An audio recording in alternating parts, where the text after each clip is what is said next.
KREM 2 News 10 at 10 begins now with Mark Henrahan and Jeremy Legoo.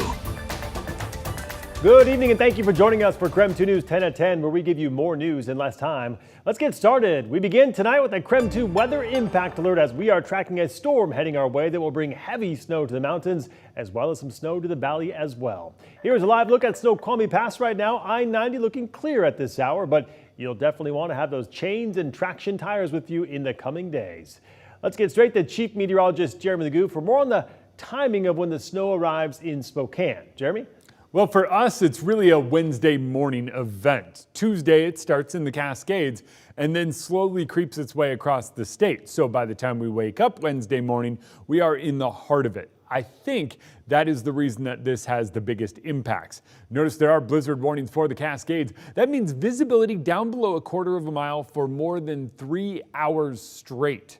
That likely comes from the 50-mile-per-hour winds with this storm. Winter storm warnings where you're going to see a ton of snow and not as much wind. For us, it's winter weather advisories in eastern Washington and North Idaho for lighter snow amounts taking us into Wednesday morning. I know there's snow coming down right now. That is not the snow we are talking about. That snow likely doesn't really amount to much, maybe a little bit over Lookout Pass or some of those high elevation roads.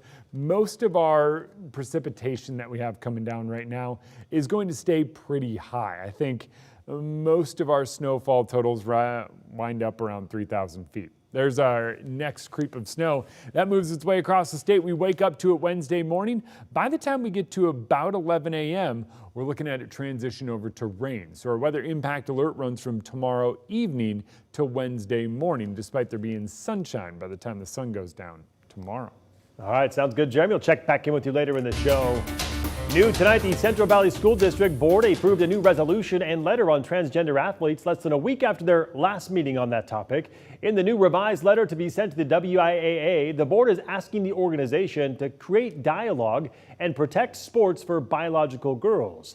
The letter argues students born male have a biological advantage over students born female.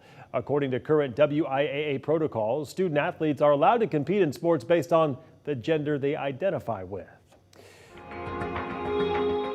More than 7 years ago, the city of Airway Heights and Fairchild Air Force Base learned their water was contaminated with PFAS. Well, now we know Spokane's International Airport also knew way back then it had the same issue, but never told anyone. The result, hundreds unknowingly continued to drink contaminated water. Tonight, KREM 2 investigates why didn't it alert the public and why did it take citizen sleuths digging up documents to reveal the truth. KREM 2 Shannon Mowdy spoke with one neighbor who helped bring it all to light. Maybe that would be good. In his West Spokane pastures, Craig Volasing's personal paradise. I think these horses may be just too curious. They're really friendly and Is contained. always wanted to be with horses, and so this was the place for me. A peaceful haven until 2017, when per and polyfluoroalkyl substances, PFAS, were detected in Airway Heights water and private wells, traced back to firefighting foam used at Fairchild Air Force Base. The same foam, Volasing knew, used at Spokane International Airport, just miles southwest of his home. 2018, we had our well tested here, and it was negative. But I told my wife, it's coming, and it did. Up until earlier this year, it was believed this problem only impacted people on the west side of this arbitrary boundary, Hayford Road. It wasn't until concerned citizens later dug up the airport on the opposite side was testing its own wells and finding similar issues. Found they had PFAS, plenty of it, and chose to say nothing. Citizen-initiated public records requests turned up the airport's own test results from 2017 and 2019, showing the contamination. PFAS weren't listed as hazardous and thus state-regulated until 2021. That's when SIA had a legal responsibility to report the findings, but it didn't. No, we didn't know until it was reported, like you said, by a concerned citizen in 2023. Nicholas Acklam of Eastern Washington's Toxic Cleanup Program shared the complaint made in March 2023. The Department of Ecology has since tested 411 wells east of Hayford Road. And about 65% of those had concentrations above our action levels. Wow, that's a lot. That's a lot. It's a significant number. And we're working as fast as we can. And we are 7 years behind.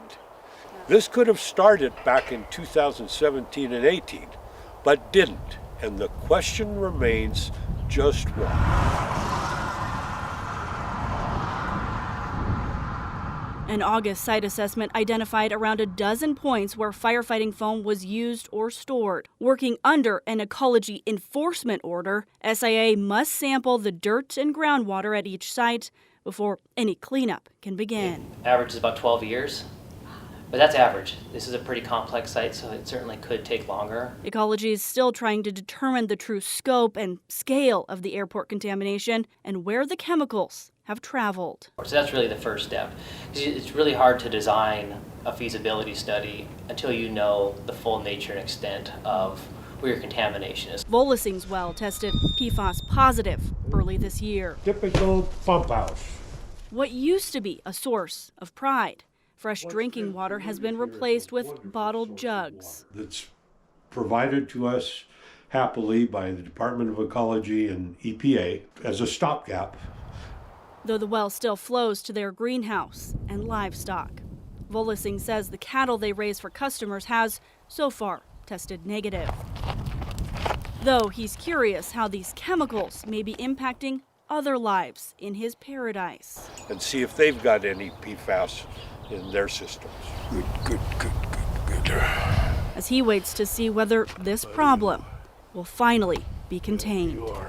Shannon Mowdy, KREM 2 News. The Department of Ecology and the airport are currently drafting their first work plans to address contamination on airport property.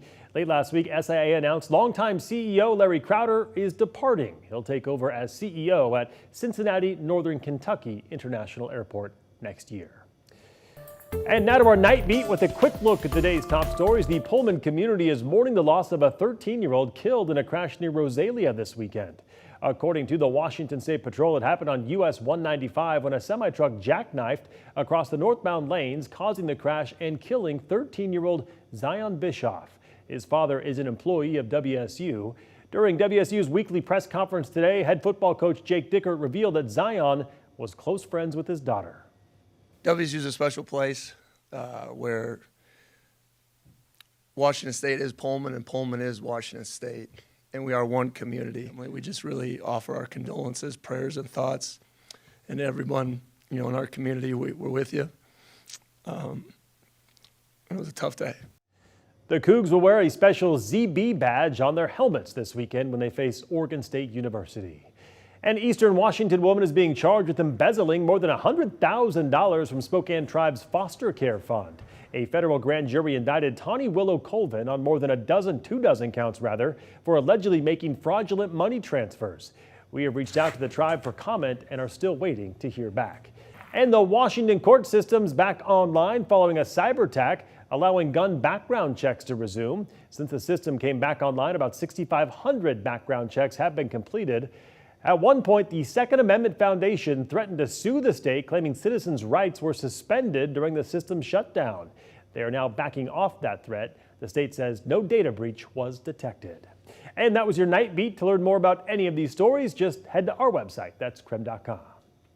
All right, switching gears to talk hoops. The third-ranked Gonzaga Bulldogs had their first road test of the season against San Diego State tonight. KREM 2 Sports Director Andrew Quinn joining us in studio with the highlights. Andrew? Yeah, hey Mark, the Zags looking to avenge last year's loss in the kennel to Brian Dutcher's Aztecs tonight at Viejas Arena. Now, Graham Ike would commit his second foul just over a minute into the game, but Braden Huff would provide instant offense for GU with 10 first-half points. USD transfer Wayne McKinney provided a quick 6-0 burst for the Aztecs, which tied things at 12 early on, but then Gonzaga would put the pedal down. Nolan Hickman burying the floater to spark an 8-0 run, which was capped off by an Ike bucket, and the Zags led by 9 at the half. The second half belonged to two men, Ike and Ryan Nemhard. Nemhard finished with 19 points and 10 assists, and the big man Ike finally got loose tonight, erupting for 20 second half points. He had 23 on the night to lift the Zags to an 80-67 victory